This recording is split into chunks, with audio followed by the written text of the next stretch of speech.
പ്രണവ് കൊച്ചു recently upload ചെയ്ത വ്ളോഗിനകത്ത് Lulu hyper മാർക്കറ്റിൽ നിന്നുണ്ടായ ഒരു വേർസ്റ്റ് എക്സ്പീരിയൻസിനെ കുറിച്ച് ഒരു സാധനം ഷെയർ ചെയ്തിട്ടുണ്ട്. ബേസിക്കലി ഈ ഷോപ്പിംഗ് മാളുകളിലൊക്കെ ചെല്ലുന്ന സമയത്ത് നമ്മൾ വ്ളോഗും കാര്യങ്ങളൊക്കെ ആ മോൾ അതോറിറ്റീസിൻ്റെ പെർമിഷൻ ഇല്ലാതെ കണ്ടിന്യൂസ്ലി ഷൂട്ട് ചെയ്യുകയാണെങ്കിൽ അവരത് ഇൻട്രപ്റ്റ് ചെയ്യും.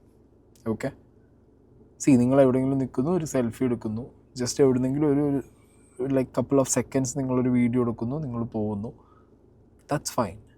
ബട്ട് ഷോപ്പിൻ്റെ അകത്താണെന്നുണ്ടെങ്കിൽ ഷോപ്പ് സമ്മതിക്കണം, ആ ബ്രാൻഡ് സമ്മതിക്കണം. അല്ലാതെ നിങ്ങൾക്ക് വേറെ എവിടെയെങ്കിലുമൊക്കെ സെക്കൻഡുകൾക്കുള്ള ഉള്ളിലുള്ള കുറച്ച് വീഡിയോസ് അല്ലെങ്കിൽ സെൽഫീസ്, ഫോട്ടോസൊക്കെ നിങ്ങൾക്ക് ക്ലിക്ക് ചെയ്യാം. പക്ഷെ ഒരു കണ്ടിന്യൂസ് വ്ളോഗ് എടുക്കണമെന്നുണ്ടെങ്കിൽ ഡെഫിനറ്റ്ലി ആ മോൾ അതോറിറ്റിയുടെ പെർമിഷൻ ഇല്ലാതെ നിങ്ങൾക്ക് പറ്റില്ല. ഓക്കെ, അത് നിങ്ങൾ ആദ്യം എല്ലാവരും മനസ്സിലാക്കേണ്ട ഒരു കാര്യമാണ്.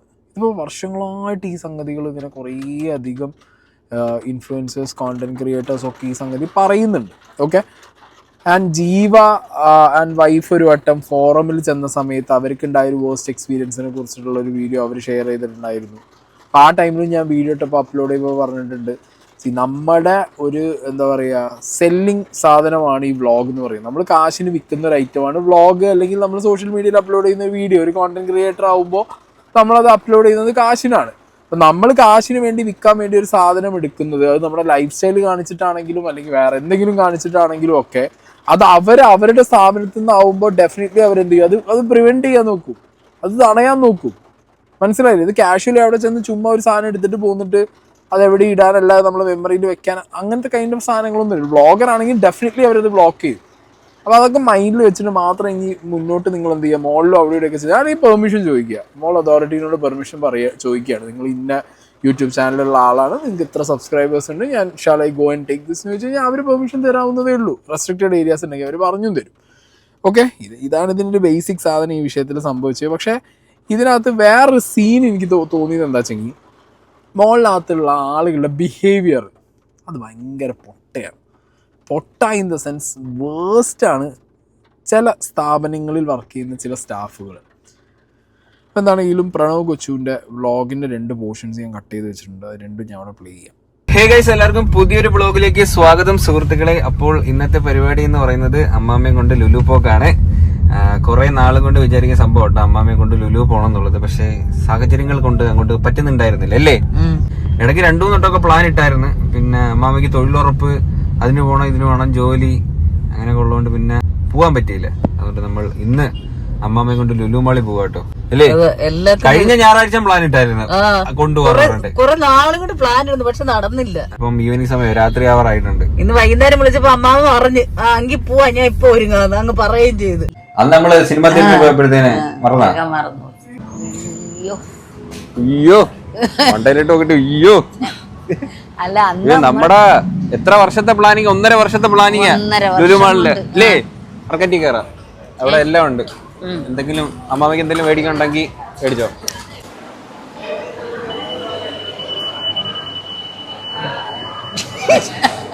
എനിക്ക് അമ്മാവിടെ ചിരി വരുന്നേ, ഉറക്കം വരുത്താ. അമ്മാമയ്ക്ക് ഇതെല്ലാം കൂടെ കണ്ടിട്ട് എനിക്കൊന്ന് ബോറടിക്കുന്നു തോന്നുന്നു. പോട്ടെ, അമ്മക്ക് ഇതിനകത്ത് കയറാം. ഇതിനകത്ത് എല്ലാ സാധനവും മേടിക്കാൻ കിട്ടും. ഇതിനകത്ത്. ഹേ ഗൈസ്, അപ്പോൾ നമ്മൾ ഫുഡ് കഴിക്കാനായിട്ട് പാരഗണി കയറി കേട്ടോ. ഷോപ്പിംഗ് നടത്തില്ലേ, നമ്മൾ സാധനം മേടിച്ചില്ലേ. അമ്മാമയ്ക്ക് മൊത്തത്തിൽ ഒരു ബാഡായി പോയേട്ടാ. കയറണ്ടായിരുന്നു തോന്നിയില്ലേ. നല്ലൊരു ഒരു ഭയങ്കര ഒരു ബാഡ് അടിച്ചു കേട്ടോ. അത് ഞാൻ ഇറങ്ങിയിട്ട് ഞാൻ സംഭവം പറഞ്ഞുതരാം കറക്റ്റ്. അപ്പോൾ നമ്മൾ ഫുഡ് കഴിക്കാനായിട്ടിരിക്കുക. ഞങ്ങൾ വന്നിട്ട് ആദ്യമേ ഇവിടെ കയറി, ഹൈപ്പറിൽ കയറി. ഹൈപ്പറിലാണല്ലോ കുറച്ച് സാധനങ്ങളൊക്കെ കാണിക്കാനുള്ളത്. പിടിച്ചോ, ഫോൺ പിടിച്ചോ. ഞാൻ ഇതൊക്കെ ആദ്യമേ അമ്മാമ്മയെ കാണിക്കാന്ന് വിചാരിച്ചിട്ട് ഞാൻ നേരെ ആദ്യമേ ഹൈപ്പറിൽ കൊണ്ടുപോയി. ഹൈപ്പർ വേറെ ആരും കയറിയില്ല, പാർക്കിങ് നേരെ ഹൈപ്പറിൽ പോയിട്ട് മറ്റേ ഇല്ല ചെറിയ ഇല്ല എന്തെങ്കിലും ഒരു സൈസ് ചെറിയ, അതുപോലെ വേറെ എന്തെങ്കിലും ഞാൻ കാണാത്ത 2-3 ഐറ്റം ഇതൊക്കെ അമ്മാമ്മയെ കാണിച്ചിട്ട് ഞാൻ ഇന്നതാണ് സാധനം എന്നൊക്കെ അമ്മാമ്മ ഇങ്ങനെ കാണിച്ചു കൊടുക്കുക. അമ്മാമ്മയ്ക്കും നല്ല സന്തോഷം, അവർ ആദ്യമായിട്ട് കാണുന്ന കാര്യങ്ങളാണ്. അതല്ല അതിനകത്ത് പെട്ടെന്ന് കയറുമ്പോഴത്തേക്കും എനിക്ക് ഇത്ര സാധനം ഇരിക്കുന്നത് ആ ഒരു എക്സൈറ്റ്മെന്റ് ആ ഒരു സംഭവമൊക്കെ പക്ഷെ നല്ലതായിരുന്നു. അതിനകത്ത് എടുത്ത വീഡിയോ ഒക്കെ നല്ല രസമായിരുന്നു കേട്ടോ. സൂപ്പർവൈസർ ആണ് അവിടുത്തെ വേറൊരു സ്റ്റാഫിനെ വിളിച്ചിട്ട് പറഞ്ഞു, സെക്യൂരിറ്റി സ്റ്റാഫിനെ. ഞാൻ അമ്മയോട് സംസാരിച്ചോണ്ടിരിക്കുക, പുള്ളി എന്നിട്ട് പറഞ്ഞു വീഡിയോ ഷൂട്ട് ചെയ്യരുത്, അത് ഇങ്ങനെ പ്രശ്നമാണെന്ന് അങ്ങനെയൊക്കെ പറഞ്ഞു. പറഞ്ഞു ഓക്കെ ശരി എന്ന് പറഞ്ഞിട്ട് ഞാൻ എന്നിട്ട് എന്റെ അടുത്ത് പറഞ്ഞു വീഡിയോ ഡിലീറ്റ് ചെയ്യണമെന്ന് പറഞ്ഞു. അങ്ങനെ പറഞ്ഞു ഞാൻ വീഡിയോ ഡിലീറ്റ് ചെയ്യാം. പക്ഷെ ഞാൻ ഡിഫെൻഡ് ചെയ്ത് ഞാൻ കുറച്ചേരം സംസാരിച്ചു അത് എന്തുകൊണ്ട് വീഡിയോ ഷൂട്ട് ചെയ്തുകൂടാ എന്നുള്ളൊരു സംഭവം. കാരണം നമ്മൾ സാധാരണ നമ്മൾ കടയിൽ പോകാറുണ്ട്, പച്ചക്കറി മേടിക്കാറുണ്ട്, നമ്മൾ അതൊക്കെ വ്ലോഗ് ചെയ്യാറുണ്ട്, ഷൂട്ട് ചെയ്യാറുണ്ട്. ഇവിടെ മറ്റേ പെട്രോൾ പമ്പ് ഈ വീഡിയോ എടുക്കരുത് ഷൂട്ട് ചെയ്യരുതെന്നൊക്കെ പറയാം, അത് സമ്മതിക്കാം. അവിടെ മറ്റേ ഫ്ലെയിമബിൾ ആണെന്നുള്ള സംഭവം ഉണ്ട്. ഇപ്പം പഴത്തിന്റെയും പച്ചക്കറിയുടെയും വീഡിയോ എടുക്കുമ്പോഴത്തേന് ഇത് പൊട്ടു, ഇത് റേഡിയേഷൻ അടിച്ച് പൊട്ടു, അങ്ങനെ എന്ത് സെക്യൂരിറ്റി എനിക്ക് അറിഞ്ഞൂടാ. ഞാൻ അങ്ങനെ സംസാരിച്ച്. ഓക്കെ, അപ്പൊ ഇതിനകത്ത് രണ്ട് കാര്യങ്ങൾ എനിക്ക് പറയാനുള്ളത്. ഒന്ന്, ഇതിനകത്തൊരു എക്സൈറ്റ്മെന്റ് ഫാക്ടർ എന്ന് പറഞ്ഞൊരു സാധനം നിങ്ങൾക്ക് വളരെ വിസിബിളായിട്ട് കാണാൻ പറ്റും. പ്രണവിന്റെ അമ്മയുടെ അമ്മ അവർ ലുലു മോള് കണ്ടിട്ടില്ല, ആ ഒരു സെറ്റപ്പ് കണ്ടിട്ടില്ല. അപ്പോൾ അത് കാണിക്കാൻ കൊണ്ടുപോകുന്ന കൊച്ചുവിൻ്റെ ഒരു എക്സൈറ്റ്മെൻറ്റും അത് കാണാൻ പോകുന്ന അവരുടെ ഒരു എക്സൈറ്റ്മെൻറ്റിനും ഒക്കെ ഒരു എന്താ പറയുക, ആ സിറ്റുവേഷൻ തന്നെ ആ മൊമെൻ്റ് തന്നെ സ്പോയിൽ ചെയ്യുന്ന രീതിയിൽ ഇടപെട്ട ഈ അവിടുത്തെ വർക്കേഴ്സ് ആയിട്ടുള്ള ആളുകൾ, ഈ സെക്യൂരിറ്റി ഓഫീസർമാർ, ഇതിൽ ആരൊക്കെയാണോ ഇൻവോൾവ് ആയിട്ടുള്ള അവരുടെ ബിഹേവിയറിനൊരു ഇഷ്യൂ മനസ്സിലായി. സി, വ്ളോഗ് എടുത്തത് തെറ്റാണെങ്കിൽ തെറ്റാണ് തന്നെ പറയണം, അല്ലെങ്കിൽ അത് റെസ്ട്രിക്റ്റ് ചെയ്യേണ്ട സാധനങ്ങൾ റെസ്ട്രിക്റ്റ് ചെയ്യാൻ വേണം. ഇപ്പോൾ ഓരോ ബ്രാൻഡിനും അതിൻ്റേതായിട്ടുള്ള ഓരോ അവരുടെ ഗൈഡ് ലൈൻസ് ആൻഡ് റൂൾസ് കാണുമായിരിക്കും. ഒരു സ്ഥാപനമാണെങ്കിലും അതിനൊരു സെക്യൂരിറ്റി സാധനങ്ങൾ കാണും. അപ്പോൾ വീഡിയോ എടുക്കുന്നത് അവരുടെ സെക്യൂരിറ്റിക്ക് എതിരാണ് എന്ന് ആ കമ്പനി പറയുകയാണ്, ആ ബ്രാൻഡ് പറയുകയാണെന്നുണ്ടെങ്കിൽ ദാറ്റ്സ് ഇറ്റ്. പിന്നെ അത് എടുക്കേണ്ട കാര്യമില്ല അവിടെ. ഓക്കെ, 100 ചോദ്യം ചോദിച്ചിട്ടും കാര്യമില്ല. അവരെന്താ പറയുക, ഇതിന് മുമ്പ് എനിക്കുണ്ടായിട്ടുണ്ട്. അപ്പോൾ ഞാൻ ചോദിച്ചപ്പോൾ ഒരു പറഞ്ഞു സെക്യൂരിറ്റി റീസൺസ്. ഓക്കെ ഫൈൻ, നിങ്ങൾക്ക് സെക്യൂരിറ്റി റീസൺ ആണെങ്കിൽ ഐ ഡോണ്ട് കെയർ, ഞാൻ ഡിലീറ്റ് ചെയ്ത് കളഞ്ഞിട്ടുമുണ്ട്. പക്ഷേ നമ്മളോട് ബിഹേവ് ചെയ്യുന്ന രീതി അനുസരിച്ച് നമ്മുടെ ബിഹേവിയറും മാറും, നമ്മുടെ ഈഗോ അങ്ങനെ ചിലപ്പോൾ വർക്കാവും. കാരണം ചില ഓഫീസർമാർക്ക് ഭയങ്കര വിഷയമാണ്. അവർ വന്നിട്ട് മറ്റേ പോലീസാവാൻ പറ്റിയില്ല, എന്നാൽ മോളുടെ സെക്യൂരിറ്റി ആയി എന്നുള്ള മൂഡിലുള്ള ആൾക്കാരാവും. അവരെന്നെ വന്നിട്ട് തുടങ്ങും, അവർ പറഞ്ഞു കൊടുക്കാൻ, നീ ആരാ, നീ ഇത് വേണം, അത് ചെയ്യും, ഇങ്ങനത്തെ ഒരു കൈൻഡ് ഓഫ് സാധനങ്ങളൊക്കെ ഇറക്കും. അപ്പോൾ നമുക്ക് പൊട്ടും, മനസ്സിലായി. കാരണം നമ്മൾ വന്ന് കസ്റ്റമർ ആയതുകൊണ്ടാണ് ഇവനടക്കം ശമ്പളം കിട്ടുന്നത്. അപ്പം നീ എന്തിനാടാ അത് ഇങ്ങനെ പറയുന്നത് നമ്മളോട്? റെസ്പെക്റ്റ് അങ്ങോട്ടും ഇങ്ങോട്ടും വേണ്ടേ എന്നുള്ളൊരു തോന്നൽ നമുക്ക് വരും. അങ്ങനെ കാര്യങ്ങൾ മാറാതിരിക്കാൻ സ്റ്റാഫുകളാണ് ശ്രദ്ധിക്കേണ്ടത്. ഇവിടെ രണ്ടാമത്തെ കാര്യം എനിക്ക് അതാ തോന്നിയത്. കൊച്ചുവിൻ്റെ കേസിൽ ഓൾറെഡി കൊച്ചുവിന് പൊട്ടി. കാരണം 1.5 വർഷമായിട്ട് പ്ലാൻ ചെയ്തിട്ടാണ് അമ്മമ്മേനെ കൊണ്ടുപോകുന്നത്. അത് പാളുന്നത് എങ്ങനെയാണ്? ഇതേപോലെ അവർ വന്നിട്ട് അവരുടെ റൂഡ് ബിഹേവിയർ, അവർ കാണിച്ച കുറേ സാധനങ്ങളൊക്കെ എന്ന് പറഞ്ഞു കഴിഞ്ഞാൽ നെവർ എക്സ്പെക്റ്റഡ് ഫ്രം ലുലു എന്നുള്ള രീതിക്കുള്ള ഒരു ഐറ്റങ്ങൾ തന്നെയാണ്. അത് ലുലുവിൻ്റെ മാനേജ്മെൻറ്റ് ഇപ്പോൾ അത് എന്താണെങ്കിലും ഡെഫിനറ്റ്ലി ഇങ്ങനൊരു വീഡിയോ വന്നു, ഒരുപാട് പേരെടുത്തത് റിയാക്ട് ചെയ്യുന്നു. ഇതെന്താണെങ്കിലും അവർ എസ്കലേറ്റ് ചെയ്ത് അറിയാത്ത അവസ്ഥയൊന്നുമില്ല. എന്താണെങ്കിലും അവർ അറിയുന്നുണ്ടാവും. സ്ഥാപനത്തിൽ ആളുകളെ വെക്കുമ്പോൾ റൂഡായിട്ട് ബിഹേവ് ചെയ്യുന്ന ആളുകളെ വെച്ചിട്ട് ദർ ഈസ് നോ യൂസ്. കാരണം പിന്നെ ഒരു കസ്റ്റമറായിട്ട് ചെല്ലില്ല. ഇയാളൊരു 10 ആളോട് ഇങ്ങനെ ആക്കി കഴിഞ്ഞാൽ പിന്നെ അതിങ്ങനെ മൊത്തം പബ്ലിസിറ്റി പോകും. ആ ലുലുവിൽ മറ്റേ അവിടുത്തെ സ്റ്റാഫൊക്കെ ഭയങ്കര റൂഡാന്ന് പറഞ്ഞിട്ട് അങ്ങനെ പോയി ആ സാധനം കഴിഞ്ഞു പോകും. അപ്പോൾ HR റിസോഴ്സ് ചെയ്യുന്ന ആളുകൾ എന്ത് ചെയ്യണം, കൃത്യമായിട്ട് ബിഹേവ് ചെയ്യാൻ, ആളുകളോട് പ്രോപ്പറായിട്ട് കാര്യങ്ങൾ കൺവേ ചെയ്ത് ബിഹേവ് ചെയ്യാൻ പറ്റുന്നവരെ വേണം വെക്കാൻ വേണ്ടിയിട്ട്. ഇപ്പോൾ കൊച്ചുവിൻ്റെ പ്രശ്നം എന്ന് പറഞ്ഞു കഴിഞ്ഞാൽ ഫോണ് അവർ ഡിലീറ്റ് ചെയ്തു, റീസെൻ്റ് ഇതൊക്കെ കുറച്ച് പൊളൈറ്റായിട്ടാണ് പറഞ്ഞിരുന്നതെന്നുണ്ടെങ്കിൽ, അല്ലെങ്കിൽ അതിൻ്റെ കാരണം സഹിതം പറഞ്ഞു കൊടുത്തിട്ടുണ്ടെങ്കിൽ അവൻ തന്നെ ഡിലീറ്റ് ചെയ്ത് പോവും.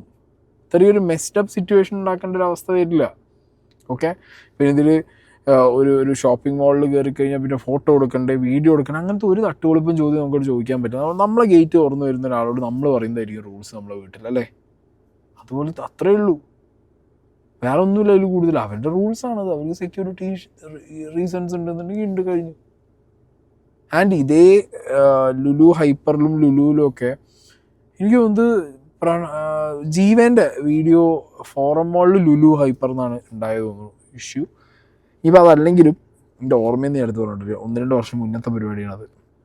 ഈ ലുലു ഹൈപ്പറിൽ അല്ലെങ്കിൽ ലുലു മോളിനകത്ത് ചിലർ ഫുൾ ഷൂട്ട് ചെയ്ത വീഡിയോസ് ഉണ്ട്, 1 ഇയർ ബാക്ക്, അങ്ങനെ 1-2 ഇയർ ബാക്കൊക്കെ ഉള്ളത്. റീസെൻ്റ്ലി അങ്ങനെ ആരും ഫുള്ളായിട്ടൊരു വ്ളോഗ് ഷൂട്ട് ചെയ്ത് ഞാൻ കണ്ടിട്ടില്ല. എല്ലാവരും അവിടെ ഇവിടെയൊക്കെ പൊട്ടും പൊടിയൊക്കെ ഷൂട്ട് ചെയ്തിട്ട് പോരും എന്നല്ലാതെ ഒരു പ്രോപ്പർ വലിയ വ്ളോഗ് കൊച്ചുവിൻ്റെ ഏട്ടൻ ചെയ്തിട്ടുണ്ടോ എന്നുള്ളത് എനിക്ക് ചെറിയൊരു ഡൗട്ടുള്ള കാര്യമാണ്. ചെയ്യുന്നുണ്ടെങ്കിൽ തന്നെ അതൊക്കെ ചെറിയ കട്ട് പീസുകളായിരിക്കാം, അല്ലെങ്കിൽ ഇവരെ കണ്ണിൽ കാണാത്തപ്പെടുത്തതായിരിക്കാം, അല്ലെങ്കിൽ ലുലുവായിട്ട് എന്തെങ്കിലും ടൈപ്പ് ഉണ്ടായിരിക്കാം. അങ്ങനെയുള്ളവരൊക്കെ ചെയ്യും, മനസ്സിലായി. ഇപ്പോൾ ലുലുവിൻ്റെ തന്നെ എന്തെങ്കിലും ഇപ്പോൾ ഒരു ബ്രാൻഡിൻ്റെ എന്തെങ്കിലും ഒരു സാധനം പ്രൊമോട്ട് ചെയ്യാൻ വേണ്ടിയിട്ടാണ് ഓബിയസ്ലി അത് പ്രൊമോഷൻ ആകാൻ വേണ്ടി അവരെന്നെ വീഡിയോ എടുത്ത് അല്ലെങ്കിൽ ആളെ വിളിച്ചുകൊടുന്ന് വീഡിയോ എടുപ്പിക്കും. ഇതിപ്പോൾ ബ്രാൻഡിൻ്റെ ഭാഗത്തുനിന്ന് മേ ബി എനിക്കിതാവും തോന്നിയത് സെക്യൂരിറ്റി റീസൺസ് ഓൾറെഡി അവർക്ക് ലിസ്റ്റഡ് ആയിട്ടൊരു ഓഫീസർക്ക് കൊടുക്കും. ആ ഓഫീസർ അയാളുടെ താഴെയുള്ള ആളുകളെ കൊണ്ട് ഇത് എല്ലാവരും ഇത് മീറ്റ് ചെയ്യുന്നുണ്ടോ, അവിടെ വന്നാലും വീഡിയോ എടുക്കുന്നു, നമുക്ക് ഒരു സെല്ല് സെക്യൂരിറ്റി സെല്ല് തന്നെ അവർക്ക് കാണും. അപ്പോൾ അതാണ് ഒരു ഓഫീസർ വിളിച്ച് പറഞ്ഞതായിരിക്കാം, ആ ഒരു സിസ്റ്റത്തിൻ്റെ മൊത്തം ഹെഡായിട്ടുള്ള ഒരു ഓഫീസർ ചിലപ്പോൾ വിളിച്ച് പറഞ്ഞിരിക്കാം ഇത് കുറേ നേരം വീഡിയോ എടുക്കുന്നു, അതുകൊണ്ട് വീഡിയോ എടുക്കാൻ പാടില്ല, നിങ്ങൾ പോയി പറയാമെന്ന് പറയുന്നുണ്ടാവും. ഈ പറയാൻ വന്നവൻ റൂഡായതുകൊണ്ടും അവിടെ ബാക്കി സ്റ്റാഫുകൾ ഇനി ഇതിന് ശേഷം ഇവരോട് ബിഹേവ് ചെയ്ത രീതി കാരണമാണ് ഇത് എസ്കലേറ്റ് ആയത്. മനസ്സിലായില്ല? അതിൽ കൃത്യമായി ലുലുവിൻ്റെ ഭാഗത്ത് നിന്ന് വീഴ്ച വന്നിട്ടുണ്ട്. കാരണം ഒരു കസ്റ്റമറെ എങ്ങനെ ഹാൻഡിൽ ചെയ്യണം എന്നുള്ളതാണ് ഒരു ബിസിനസ്സിൻ്റെ ഏറ്റവും അടിസ്ഥാനം. അല്ലാതെ നിങ്ങളെ ഓണറായ മൂത്താപ്പ മറ്റേ യൂസഫ് അലി എല്ലാവരോടും മര്യാദയ്ക്ക് നിൽക്കുന്നത് കണ്ടിട്ട് നിങ്ങൾക്കത് പഠിച്ചുകൂടെ എന്ന് നാട്ടുകാരെ കൊണ്ട് ചോദിപ്പിക്കരുത്. പിന്നെ ഇത് ലുലുവിൽ ചില ആളുകളുണ്ട്, ചില സ്റ്റാഫുകളുണ്ട്, ചില സെക്യൂരിറ്റീസ് ഉണ്ട്, ഭയങ്കര റൂഡാണ് ഇവന്മാർ. ഒരു നോട്ടൊക്കെ കണ്ടു കഴിഞ്ഞാൽ തന്നെ ഇപ്പോൾ തീർത്ത് തരടാന്നുള്ള നോട്ടമാണ്. അങ്ങനെ ആവരുത്. ജോലി ചെയ്യുക വളരെ മാന്യമായിട്ട് ചെയ്യുക. ആളുകളെ ഒരുമാതിരി അൺകംഫർട്ടബിൾ ആക്കിയിട്ട് ചെയ്യാൻ പാടില്ല. എഗെയിൻ ഇത് കേൾക്കുമ്പോൾ നിങ്ങൾക്ക് മനസ്സിലാവും പ്രണവ് എന്തുകൊണ്ടാണ് ഇത്രത്തോളം ലൈക്ക് എന്താ പറയുക ഒരു അഗ്രസീവ് അല്ലെങ്കിൽ ഒരു ഭയങ്കര സങ്കടം ഇതൊക്കെ പാടുള്ളൊരു ഇമോഷനിൽ വരാനുള്ള റീസൺ എന്തുകൊണ്ട് അത് അവർ പറയുന്നില്ലേ? വൈ എന്തുകൊണ്ട് അത് നിങ്ങൾ പെർമിഷൻ മേടിക്കണമെന്ന്. ഞാൻ നിങ്ങളുടെ അങ്ങോട്ട് വരുവാണ് 4 പച്ചക്കറീൻ്റെ ഒരു തക്കാളീൻ്റെ വീഡിയോ എടുക്കാണ്ട് എന്ന് പറഞ്ഞിട്ട് ഞാൻ അവരടുത്ത് വിളിച്ച് മുമ്പേ ചോദിക്കാം. കാരണം അത് അവർക്ക് സെക്യൂരിറ്റി ഇഷ്യൂ എന്ന് എനിക്ക് അവിടെ എന്തുവാ എനിക്ക് അറിഞ്ഞൂടാ. നമ്മൾ സാധാരണ കടയാണ്, നമ്മൾ കടയിൽ പോകാറുണ്ട്, പച്ചക്കറി മേടിക്കാറുണ്ട്, പഴം മേടിക്കാറുണ്ട്, സാധനം മേടിക്കാറുണ്ട്. ഇത് ഷൂട്ട് ചെയ്യുന്നതുകൊണ്ട് എന്താണ് ബുദ്ധിമുട്ട്? ഞാൻ വേറെ ആരെ ഷൂട്ട് ചെയ്യുന്നില്ല, അച്ഛൻ അമ്മ അല്ലെങ്കിൽ കൂടെ ഉള്ളവര്, എന്റെ കൂടെ ഉള്ളവരെ ഞാൻ എടുക്കാറുണ്ട്. നമ്മൾ സംസാരിക്കുന്നത് മാത്രം അവിടെ ഇരിക്കുന്ന പച്ചക്കറി സാധനങ്ങളെ പറ്റി സംസാരിക്കാറുണ്ട്. ഞാൻ വീഡിയോ എടുത്തത് എന്തോ ഭയങ്കര തെറ്റ് കണക്കി അങ്ങ് നിൽക്കുവോ, അവിടെ അങ്ങ് നിൽക്കുവോ, പോണില്ല ഇവര്. അങ്ങനെ ഞാൻ വീഡിയോ അങ്ങ് ഡിലീറ്റ് ചെയ്തിട്ട് ഞാൻ പറഞ്ഞു ഞാൻ വീഡിയോ ഡിലീറ്റ് ചെയ്തിട്ടുണ്ട്, ഈ ഫോട്ടോസ് ഞാൻ അങ്ങ് വിടത്തില്ല എന്ന് പറഞ്ഞു. അവർക്കത് പോരാ, റീസെന്റ് ചെയ്യുന്ന ഡിലീറ്റ് ചെയ്യണം, ഫുൾ ക്ലിയർ ചെയ്യണം. അത് ഞാൻ പറഞ്ഞ് എന്റെ പേഴ്സണൽ തിങ്ങാണ്, എന്റെ റീസെന്റിൽ പലതും കാണും, ഞാൻ ഇതെന്തിനും നിങ്ങളുടെ മുമ്പ് വെച്ച് ഡിലീറ്റ് ചെയ്യണം. എന്നിട്ട് ഇവർ ഇത് പറഞ്ഞിങ്ങനെ റീസെന്റ് ഡിലീറ്റ് ചെയ്യും. അതായത് ഇവർക്ക് എന്തൊരു ടെൻഷൻ കണക്കെ വെച്ചാൽ എനിക്ക് അറിഞ്ഞൂടാ. അതിനകത്ത് ഇനി വേറെ വല്ല എനിക്ക് അറിഞ്ഞൂടേ, അവിടെ പഴവും പച്ചക്കറി അല്ലാതെ വേറെ എന്തെങ്കിലും ഉണ്ട്. ഇവര് എന്തിനും ഇത്ര വിഷമിക്കുന്നതാണത്, ഇത്ര ഇവര് ടെൻഷൻ ആവുക. അറിയാവോ, ഞാൻ അവര് മുമ്പ് വെച്ച് ഡിലീറ്റ് ചെയ്തില്ല. ഇവരങ്ങ് നിൽക്കുക, ഇവർക്ക് എന്തോ ടെൻഷനും പ്രഷർ ഉള്ളതാണൊക്കെ. മോളിൽ നിന്ന് വല്ലതും ആരെങ്കിലും പറഞ്ഞായിരിക്കും ചിലപ്പോ ഒന്നും ഒരു ഫൂട്ടേജ് പോലും പുറത്തു വരുന്നൊക്കെ. അങ്ങനെ ഞാൻ അങ്ങോട്ട് മാറി നിന്നിട്ട് വീഡിയോ എല്ലാം ഡിലീറ്റ് ചെയ്ത്. അപ്പൊ ഇവർക്ക് ഞാൻ മാറി നിന്നപ്പോ ഡൗട്ട്, ഇവന്മാര് മുമ്പ് വെച്ചിട്ട് ഞാൻ അതിന്റെ റീസെന്റ് ഡിലീറ്റ് ചെയ്തത്. അതുമല്ല കൊച്ചു ഇങ്ങനെ ചെയ്തപ്പോ ഒരാളിങ്ങനെ ഫോണിലോട്ട് നോക്കി, അപ്പൊ അവ അങ്ങ് ബാക്കിലോ ഇല്ലേ, ബാക്കിലോട്ട് എന്റെ ഫോണിൽ നോക്കണം. ഞാൻ അങ്ങോട്ട് മാറി നിന്നിട്ട് ആ റീസെന്റ് ഞാൻ അവരെ വീഡിയോ ഞാൻ ഡിലീറ്റ് ചെയ്ത് കളഞ്ഞു. ഞാൻ പറഞ്ഞു ഞാൻ റീസെന്റ് ഡിലീറ്റ് ചെയ്തിട്ടുണ്ട്, നിങ്ങളുടെ ഒരു ഫൂട്ടേജ് എന്റെ ഇല്ല, എന്റെ ഫോണിൽ ഇല്ല. ഞാൻ പറഞ്ഞു ഞാൻ മാറി നിന്ന് ഡിലീറ്റ് ചെയ്തപ്പോ ഇതിനകത്ത് എന്തോ ഉണ്ടെന്ന് ഇവർക്ക് തോന്നുവാന്ന് തോന്നുന്നു. പിന്നെ ഞാൻ ഇത് പറഞ്ഞിട്ട് ഞാൻ ഡിലീറ്റ് ചെയ്തിട്ട് പറഞ്ഞ് ഞാൻ ഇറങ്ങി, സാധനം എടുത്തിട്ട് ഞാൻ ഇറങ്ങി ബില്ല് ചെയ്യാൻ പോയി. സെക്യൂരിറ്റിയുടെ സൂപ്പർവൈസർ അച്ഛൊരു കാര്യമല്ല, ഞാൻ ഒരു വീഡിയോ എടുത്ത് അത് ഞാൻ ഷൂട്ട് ചെയ്തു, ഞാൻ അത് ഡിലീറ്റും ചെയ്ത് കളഞ്ഞു. എന്നിട്ട് പിന്നെ സൂപ്പർവൈസർ പറഞ്ഞ എന്തിനാ അതിനകത്ത് എന്തോ ഉള്ളേ, പഴവും പച്ചക്കറിയും പാലും അല്ലേ, ഇതല്ലാതെ വേറെ എന്തെങ്കിലും ഉണ്ടോ? പയറ് ചെറിയ ചുണ്ണിക്കായ എടുത്തോണ്ട് വന്ന് അതിന്റെയൊക്കെ വീഡിയോ ആണ് എടുത്തത്. സത്യം കിട്ടും, പിന്നെ കുറെ നമ്മളൊന്നും കാണാത്ത കുറെ ഇലകള് ഇതൊക്കെ അവരൊക്കെ പറഞ്ഞു കൊടുത്തുള്ള വീഡിയോയാ. ഞാൻ ബില്ലടിക്കുന്നിടത്ത് പുറത്തുനിന്നൊരു 2 ബോഡി ഗാർഡ് ഇങ്ങനെ നിൽക്കുന്നുണ്ട്, ഗുണ്ടകളാ ഇല്ല അടിക്കാൻ നിൽക്കുന്ന കണക്ക്. എന്നിട്ട് ഞാൻ പൈസ കൊടുക്കുക വെച്ചാ പൈസ പേയ്മെന്റ് ഡബിൾ പേയ്മെന്റ് ആയി. ഈ സൂപ്പർവൈസർ പുള്ളി ഉണ്ടല്ലേ പുറത്ത് നിന്നാ, പുള്ളി ഇങ്ങോട്ട് കേറി വന്നിട്ട് അമ്മയുടെ കയ്യിൽ ഇരിക്കുന്ന, അതായത് ഞാൻ ബില്ലടച്ച് വെച്ചേക്കണ സാധനം പുള്ളി മേടിച്ചു നോക്കി, പുള്ളി മേടിച്ച് ചെക്ക് ചെയ്യുക. മറ്റേ നടക്കുന്ന സ്കാനർ ഉണ്ടല്ലേ, പുള്ളി അതിനകത്തോട്ട് ചെക്ക് ചെയ്യുക, ഈ സാധനം മേടിച്ചിട്ട് ചെക്ക് ചെയ്യുക. അതായത് അവിടുത്തെ ആൾക്കാരെല്ലാം നോക്കണം, അവിടെ ബില്ലടിക്കുന്ന ആൾക്കാര് സ്റ്റാഫുകളൊക്കെ നോക്കണം. പുള്ളി വന്നിട്ട് അമ്മയുടെ ബാഗ് മേടിച്ചിട്ട് അത് സാധനത്തോട്ട് ചെക്ക് ചെയ്യുക പുള്ളി. ഓക്കെ, അപ്പോൾ ഇത് ഞാൻ നേരത്തെ പറഞ്ഞ സ്കീമിലേക്ക് വെച്ച് കെട്ടാം. അതായത് റൂഡായിട്ടുള്ള ബിഹേവിയർ. ഒരു സ്ഥാപനം നല്ല രീതിക്ക് നടന്നു പോകണമെന്നുണ്ടെങ്കിൽ അതിൽ സ്റ്റാഫുകൾ വളരെ അടിപൊളിയായിട്ട് കസ്റ്റമേഴ്സിനെ ഡീൽ ചെയ്യണം.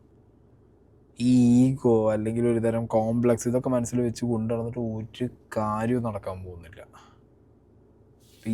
ഈ ഒരു പെർട്ടിക്കുലർ വിഷയത്തിൽ തന്നെ അവർക്ക് പൊളൈറ്റ്ലി പറഞ്ഞാൽ മതി, ഒന്ന് അത് ചെയ്തില്ല. രണ്ടാമത് എന്തിനിടെ ഇവന്മാർ ഈ വന്ന് അങ്ങനെ ബൗൺസറുമായിട്ട് നിന്നിട്ടുണ്ടെങ്കിൽ അത് എന്തിനു നിന്നു, അല്ലെങ്കിൽ 2 പേരെ വെച്ച് ആ ഒരു സെക്യൂരിറ്റി ഓഫീസിൽ നിന്നിട്ടുണ്ടെങ്കിൽ എന്തിനു നിന്നു, എന്തിനാണ് പ്രണവിനോട് ഇത്ര ദേഷ്യം? ഈ പ്രണവിൻ്റെ സൈഡാണ് ഇപ്പോൾ നമ്മൾ കേട്ടിട്ടുള്ളൂ. ഓബിയസ്ലി ലുലുവിൻ്റെ അകത്ത് ക്യാമറാസ് ഉണ്ട്, മേ ബി സൗണ്ട് കിട്ടുന്ന റെക്കോർഡിങ്സ് ഉണ്ടാവും, അല്ലെങ്കിൽ അവിടുത്തെ സിറ്റുവേഷൻ ഇവർക്ക് കാണിക്കാൻ പറ്റും. ചിലപ്പോൾ ഈ ഒരു ഹീറ്റ് ഓഫ് ദ മൊമെൻറ്റിൽ ഇവർ വന്ന് പറയുമ്പോൾ പ്രണവ് ചിലപ്പോൾ അങ്ങോട്ട് എന്തെങ്കിലും പറഞ്ഞിരിക്കാം. അങ്ങനത്തെ ഒരു വേർഷൻ നമുക്ക് വേണമെങ്കിൽ ലുലുവിൻ്റെ ഭാഗത്ത് നിന്ന് തിങ്ക് ചെയ്യാം. കാരണം ഇത് രണ്ട് സൈഡും അറിയണം എന്നാണ് എൻ്റെ ഒരു താല്പര്യം. പ്രണവ് പക്ഷേ സാറ്റിസ്ഫൈഡ് അല്ല. എന്തുകൊണ്ട്? എൻ്റെ അമ്മമ്മേൻ്റെ ഒപ്പം പോയപ്പോൾ ആ സാധനങ്ങളൊക്കെ തന്നെ ചെയ്യിച്ചു. അമ്മേനെയും അല്ലെങ്കിൽ പ്രണവിനെയും അത്രയും ആളുകളുടെ മുന്നിലിട്ടിട്ട് ഒരുമാതിരി നമുക്ക് തോന്നുള്ളൂ, നമുക്കൊരു ഞാനെന്താ ഇവരെന്താ എങ്ങനെ ചെയ്യണേ, മനസ്സിലായോ? അതായത് നമ്മളെ സഞ്ചൊക്കെ തുറന്ന് പിന്നെയും ചെക്ക് ചെയ്യുമ്പോൾ നിങ്ങളൊന്ന് ആലോചിച്ച് നോക്ക്. പ്രണവിനെയും ഫാമിലിനെയും കുറേ പേർക്ക് അറിയാം. ഒരു സെക്യൂരിറ്റി ഓഫീസർ ലുലു എന്ന് പറയുന്ന സമയത്ത് ഇവരുടെ ബാഗ് തുറന്നിട്ട് മറ്റേ സ്കാനറൊക്കെ വെച്ച് ചെക്ക് ചെയ്യുക അല്ലെങ്കിൽ ഫുൾ എടുത്ത് ചെക്ക് ചെയ്യുക എന്ന് പറയുമ്പോൾ ഏതെങ്കിലും ഒരുത്തം വീഡിയോ അവിടുന്ന് എടുത്തിട്ട് ബാക്ക്ഗ്രൗണ്ടിൽ പ്രണവും അമ്മയും ലുലു മോളിൽ നിന്ന് എന്തോ കൊണ്ടുപോയി ലുലു സെക്യൂരിറ്റി പിടിച്ചു എന്തെങ്കിലും പറഞ്ഞ സാധനം ഇട്ട് കഴിഞ്ഞാൽ പോയില്ലേ? ആ കൺസേൺ ഉണ്ട് അവിടെ, മനസ്സിലായോ? ആ തോട്ടിലാണ് പ്രണവ് ഇരുന്ന് ഈ കാര്യങ്ങൾ പറയുന്നത്. ഇവിടുത്തെ ഈ ഒരു പെർട്ടിക്കുലർ ടോപ്പിക്കിൽ നിന്നല്ല, മോളിൽ പോയി വീഡിയോ എടുക്കുന്ന ഓരോരുത്തരും ഓക്കെ, അതിന് എന്തിനു വേണ്ടിയിട്ട് വീഡിയോ എടുക്കുന്നതാണെങ്കിൽ അവിടുത്തെ പെർമിഷൻ അല്ലേ ചോദിക്കുക. ഇല്ലെങ്കിൽ നിങ്ങൾ സെക്കൻഡുകൾ മാത്രം, വളരെ മൈന്യൂട്ടായിട്ടുള്ള സെക്കൻഡുകളോ അല്ലെങ്കിൽ എവിടെയെങ്കിലും ക്ലിക്ക് ചെയ്യുന്ന ഒരു ഫോട്ടോ എടുത്തിട്ട് പോരുക. എൻഡ് ഓഫ് ദ ഡേ അത് അവരുടെ സ്ഥാപനം, അവരുടെ റൂൾസ് ആൻഡ് റെഗുലേഷൻസ് ആയിരിക്കും. അവരോട് ചോദിച്ചാൽ അവർ പറയാൻ പോണത് എന്താവും? ഞങ്ങളുടെ സെക്യൂരിറ്റി സീനുകൾ ഞങ്ങൾക്കറിയാം, അതുകൊണ്ട് നിങ്ങളോട് ചെയ്യരുത് പറഞ്ഞാൽ ചെയ്യരുത്, ദാറ്റ്സ് ഇറ്റ്. ഇനി മേ ബി കാശ് അങ്ങോട്ട് അടച്ച് മാനേജ്മെൻറ്റിനെ കൺവിൻസ് ചെയ്ത് ചെയ്യുന്നതാണെന്നുണ്ടെങ്കിൽ അവരുടെ ഒരാൾ നമ്മളെന്ത് ചെയ്യും, ഒപ്പം വരും, കാര്യങ്ങൾ എങ്ങനെ ചെയ്യുന്നു എന്ത് ചെയ്യുന്നു എന്നുള്ളൊരു ഓഡിറ്റ് കീപ്പ് ചെയ്യാമെന്നാണ് എൻ്റെ ഒരു ധാരണ. എന്താണെങ്കിലും മോളുകളിൽ അവർക്ക് അവരുടേതായിട്ടുള്ള റൂളും കാര്യങ്ങളും ഉണ്ട്. അത് ദയവ് ചെയ്തിട്ട് നിങ്ങൾ മനസ്സിലാക്കുമെന്ന്. ഈ മോൾ മുതലാളിമാർ നിങ്ങളെ സ്റ്റാഫുകൾ നിങ്ങൾ ഗുണ്ടായിസം കാണിക്കാൻ കൊണ്ടുപോയി നിർത്തരുത്. അത്യാവശ്യം ഒരാളൊരു ഡൗട്ട് ചോദിച്ചാൽ പറഞ്ഞു കൊടുക്കാൻ കപ്പാസിറ്റി ഉള്ള ആരെങ്കിലും കൊണ്ടിട്ട് നിർത്തിയിട്ട് വേണം നിങ്ങളെ സ്ഥാപനം മുന്നോട്ട് കൊണ്ടുപോകാൻ. ഓക്കെ, എസ്പെഷ്യലി ലുലുവിനെ കുറിച്ചിട്ട് ഇപ്പോൾ എനിക്ക് തോന്നുന്നത് രണ്ടാമത്തെ സെയിം സിനാരിയോ ആണ്. അതായത് അവിടെ ചെന്ന് വീഡിയോ എടുക്കുന്ന സമയത്ത് ഇതേപോലത്തെ റൂഡ് ബിഹേവിയർ ആളുകളോട് കാണിക്കുന്നു എന്നുള്ളത് ദയവ് ചെയ്ത് മാനേജ്മെൻറ്റും ചെക്ക് ചെയ്യേണ്ട വിഷയം.